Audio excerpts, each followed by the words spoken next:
दिन भर हम महिलाएं घर और किचन को संभालती हैं, बहुत सारा हम काम करती हैं, फिर भी क्या ऐसा होता है कि अपने लिए टाइम नहीं निकाल पाती है। तो देखिए इस वीडियो को ध्यान से, आप अपने लिए बहुत सारा टाइम भी निकाल पाएंगी और बहुत सारे कमाल के टिप्स मैं आपको बताऊंगी जो आपकी लाइफ को आसान कर देंगे। Hello, good morning viewers, welcome to back our channel. पहला यूजफुल टिप मेरा चींटियों से जुड़ा हुआ है। देखिए, जैसे ही गर्मियों का मौसम आता है ना, सबसे बड़ी दिक्कत हमें चींटियों से ही होती है। आप कितनी भी सावधानी रख ले, अगर चुटकी भर भी कुछ खाना गिर गया, मीठा हो स्पेशल, तो उस पर चींटी आ ही जाती है। मेरा घर में तो हमेशा ही चींटियों की भरमार रहती है। थोड़ी सी अगर रोटी छोड़ दे या सब्जी छोड़ दे, या मान लीजिए चाय पत्ती भी अगर गलती से खुला छूट गया, उस पर भी चींटियाँ आ जाती हैं। यानी खाने के लिए हम बहुत ज़्यादा परेशान होते हैं। तो यहाँ पर एक ट्रिक मैं आपको बता रही हूँ। मैंने एक कंटेनर में आप देखेंगे एक चीटा रख रखा है। ये बड़ा वाला चीटा है जिसे हमारे यहाँ मकोड़ा भी कहा जाता है।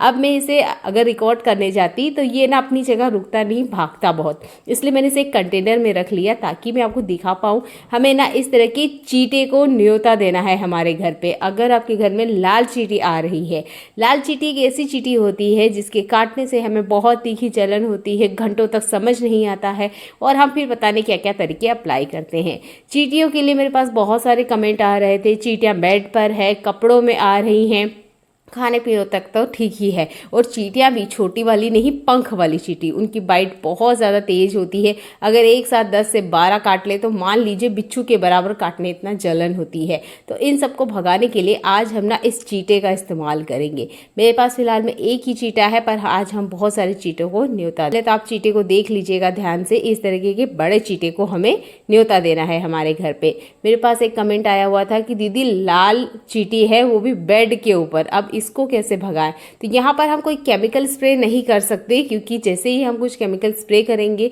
हम सोने जाएंगे, बेड पे, हमारे चेहरे पे, नाक पे लग सकता है, तो हमारी सेहत को नुकसान देगा। तो ऐसी कोई चीज़ मैं आपको बना के नहीं बताने वाली हूँ, फ्री का आइडिया है, ध्यान से देखिएगा। आपकी किचन में एक चीज़ ज़रूर होती होगी, ये है ग्लूकोन डी। ये ऑरेंज फ्लेवर वाला है। अगर आपके पास ये नहीं है तब आपने सिर्फ ऑरेंज लेना है, अगर वो भी है तो भी चलेगा। या फिर वो जो 1 रुपये वाली ऑरेंज की गोलियां आती है जो कि स्पेशल ट्रेन में मिलती है, उसका भी आप यूज़ कर सकते हैं। अब ये है मेरे पास ग्लूकोन डी, तो मैं इसका यूज़ करके बता रही हूँ। मैंने आपको ऑप्शन दे दिए हैं 3, और आप उनमें से जो आपके पास अवेलेबल है उसका यूज़ कर सकते हैं। मैंने एक कटोरी में आधा पानी लिया है, यानी कि आधी कटोरी ही पानी लिया है। 1 चम्मच भर के मैं इसके अंदर ग्लूकोन डी डाल रही हूँ और इसे हमने मिक्स करना है। मेरे घर में कुछ हद से ज़्यादा चींटियाँ हैं, तो मैं यहाँ पर आधा चम्मच और ऐड करूँगी। हमें इसे मीठा बनाना है। मीठा बनाने के बाद अच्छे से इसे घोल लीजिएगा। 1 चम्मच ग्लूकोन डी हमने 1 गिलास पानी में ऐड करने के बाद पीते हैं। पर यहाँ आप देख रहे होंगे मैंने आधी कटोरी में कर लगभग 1.5 चम्मच के आसपास डाला है, यानी हमने इसे मीठा बनाना है। इतना मीठा बनाना है कि ये जो चीटा है, मकोड़ा है, ये इनवाइट हो हमारे घर में। तो जहाँ पे भी लाल चींटी आ रही है वहाँ पर आपने चम्मच चम्मच करके छिटक देना है। लगभग मैंने रात को इसे छिटका, सुबह तक मुझे एक भी चींटी देखने को नहीं मिली थी, क्योंकि सारी की सारी चींटियाँ ये मकोड़ा खा जाता है। तो उम्मीद करती हूँ ये वाला हैक आपको पसंद आया होगा। अब आपके दिमाग में चल रहा होगा कि इससे तो मकोड़े भी बहुत सारे हो जाएंगे घर में। ऐसा बिल्कुल नहीं होता है। इन मकोड़ा या इन चींटों का ये एक गुण होता है, जब तक इन्हें कुछ खाने का मिलता है तब तक ही ये रहते हैं, उसके बाद में चले जाते हैं खुद से। तो उम्मीद करती हूँ ये वाला हैक आपको पसंद आया होगा। फिलहाल में आप देख सकते हैं मेरे किचन काउंटर पे कुछ खाने का भी नहीं है, उसके बाद भी यहाँ से ना काफ़ी सारी चींटियाँ अभी दिन में लाइन बना के चल रही थी, वो भी लाल चींटी। जूस आपने डाल देना है और आप देखेंगे मकोड़ों की वजह से सारी चींटियां खत्म हो जाएगी। अगला यूजफुल हैक मेरा इडली से जुड़ा हुआ है। आप भी इडली खाना पसंद करते हैं तो ये ट्रिक आपको बहुत ज़्यादा पसंद आएगी। स्पेशली ये ट्रिक उन बिगनर्स के लिए है जो इडली तो बनाना चाहते हैं पर इडली बनती नहीं है, जैसे तैसे बन जाए तो वो निकलती नहीं है। इसके लिए हम कॉटन के कपड़ों का यूज़ करते हैं, काफ़ी सारी और भी तरीके को अप्लाई करते हैं। सिंपल से ट्रिक्स बताऊँगी, इन्हें आप फॉलो करेंगे तो आपकी इडली सॉफ्ट भी बनेगी, अच्छे से बढ़िया से फूलेगी और निकालने में भी कोई दिक्कत नहीं होगी। सांचे को आपने सबसे पहले इसके अंदर फिल कर लेना है। पहले से इसमें बैटर नहीं डालना है। बहुत बार ऐसा होता है बैटर हम इसमें डाल लेते हैं, जैसे ही इसे इसके अंदर डालने जाते हैं बैटर आसपास पूरा फैल जाता है, यानी इडली का शेप बनता ही नहीं है, खराब हो जाता है। तो आपने पहले से बैटर नहीं डालना है अगर आप बिगनर हैं। तेल इसमें डालिए, अच्छे से इसको फैला दीजिएगा इसमें, यानी हमें एक पतली सी लेयर इस पर बना देना है। ये एक नॉर्मल प्रोसेस है जो हमें करना होता है। अगर आप यहाँ तेल यूज़ नहीं करना चाहते तो आप यहाँ नॉर्मल कपड़े का भी यूज़ कर सकते हैं, उससे भी इडलियाँ बहुत जल्दी बाहर आ जाती है। पर हर बार हमारे पास एक साफ़ कपड़ा नहीं होता है, तो हम इस तरीके से साँचे में ही तेल डाल देते हैं और इससे इडलियाँ आसानी से बाहर आती है। ध्यान यहाँ रखना है कि आपने ना हल्का सा ये बर्तन गर्म होने देना है। अगर यही ट्रिक आप ठंडे बर्तन पे करने जाएंगे ना, तब भी इडलियाँ निकलती नहीं है। मेरे ये खुद के पर्सनल एक्सपीरियंस है जो मैं आपको बता रही हूँ। इसके बाद में आप बैटर डालेंगे, इससे आपका जो बैटर है वो बिल्कुल भी हिलेगा ढुलेगा नहीं, तो बिल्कुल भी परफेक्ट साइज़ जो होती है इडली की वो बन के सामने आएगी। तो उम्मीद करती हूँ ये हैक आपको ज़रूर पसंद आया होगा। पहले से आप मत डालिएगा, नहीं तो जैसे ही आप इसे रखने जाएंगे सारा का सारा शेक हो जाता है और इडली ख़राब हो जाती है। अब इडलियाँ बन चुकी है, इडलियाँ निकालें कैसे? इसे निकालने के लिए भी हम बहुत सारे ट्रिक्स का यूज़ करते हैं।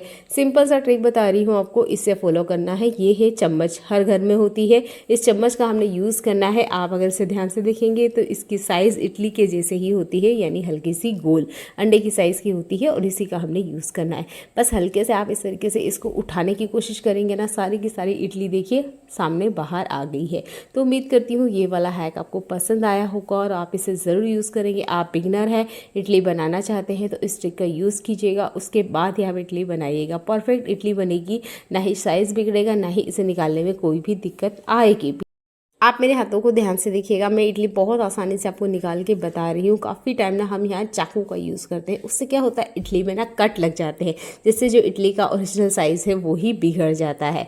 इस तरीके से फ्रेश इडलियों को बनाइए और अपने खाने में ऐड कीजिएगा। ये हमारे हेल्थ को बहुत बेनिफिट देते हैं। इससे हमारी जो पाचन शक्ति है वो स्ट्रांग बनी रहती है, पचने में किसी तरीके से कोई दिक्कत नहीं होता है। तो उम्मीद करती हूँ ये हैक आपको पसंद आया होगा। चलिए देख लेते हैं आज के एक और कमाल के हैक को, जो भी आपको बहुत ज़्यादा पसंद आने वाला है। ये है यहाँ पर कैप्सिकम या शिमला मिर्ची को लेके। क्या आप शिमला मिर्ची को लेते वक्त इस चीज़ का ध्यान देते हैं? नहीं देते हैं तो इस बार ज़रूर दीजिएगा। जब भी आप शिमला मिर्ची लेते हैं तो शिमला मिर्ची को पलट के ज़रूर देखिएगा। यहाँ पर आपको पता चलेगा कौन सी शिमला मिर्ची फीमेल है और कौन सी मेल है। तो ये जो शिमला मिर्ची मेरे हाथ में है, इसमें ना 4 पार्ट हैं। अगर इस तरीके से पीछे की तरफ हम पलटेंगे ना, तो यहाँ देखिए 4 पार्ट है। मैं कट करके आपको दिखा रही हूँ। अगर इस तरह की शिमला मिर्ची आप लेते हैं, ये स्वीट होती है। जिस शिमला मिर्ची को कट करके हम 4 पार्ट में डिवाइड कर सकते हैं, ये फीमेल होती है। ये स्वीट होती है, काफ़ी ज़्यादा मीठा होता है। इसका आप मोमोज़ में और नूडल्स में यूज़ कर सकते हैं। तो यहाँ मैं कट करके आपको दिखा रही हूँ ताकि आप आसानी से देख पाएँ। और दूसरा ही ट्रिक इसी से भी जुड़ा हुआ है कि आप ना हमेशा इस ट्रिक को अपनाएं कि 4 कट लगाएं, इसके बाद में शिमला मिर्ची को इस तरीके से तोड़ें, तो जितना बीज है ना वो एक तरफ हो जाएगा। ये बीज का हमें यूज़ नहीं करना चाहिए, क्योंकि शिमला मिर्ची के बीज की साइज़ काफ़ी बड़ी होती है। अब दूसरा शिमला मिर्ची जो मैंने लिया है, इसमें 3 ही टुकड़े होंगे। जैसे कि मैं चाकू सबको करके बता रही हूँ, यहाँ पे 4 नहीं होंगे। जिस शिमला मिर्ची के 3 ही इस तरीके से हिस्से निकलते हैं, ये मेल सीड होता है।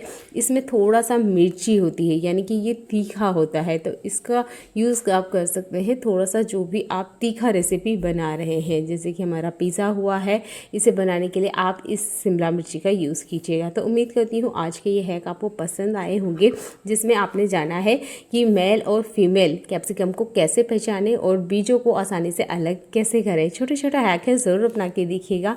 अगर आपके साथ भी ऐसा होता है कि हम शिमला मिर्ची लेकर आए हैं, कभी बहुत ज़्यादा तीखा निकल रहा है, कभी बहुत ज़्यादा फीका हो रहा है, तो आप ना लेते वक्त इस सावधानी को ध्यान रखें कि मेल और फीमेल कैप्सिकम का चुनाव करें। चलिए देख लेते हैं अगला यूज़फुल है। गर्मियों का मौसम चल रहा है, हर घर में हम आम से जुड़ी हुई काफ़ी सारी रेसिपी बना रहे हैं। तो यहाँ पर मैं बना रही हूँ आम का मीठा मुरब्बा। अब इसका जो छिलका है वो मैंने निकाल दिया है और इसको भी मैं कद्दूकस करके हटा दूँगी। अब इन सब के बीच में होता क्या है, आम की ना बहुत सारी गुठलियाँ बच जाती हैं, जिसका हम ठीक से यूज़ नहीं करते हैं या फेंक देते हैं। तो यहाँ कद्दूकस मैं ऐसे करूँगी, तो जो इसका लच्छा है वो तो सारा हम यूज़ ले लेंगे मीठा मुरब्बा बनाने के लिए, पर इसकी जो गुठलियाँ हैं उसे हमने बिल्कुल नहीं फेंकना है।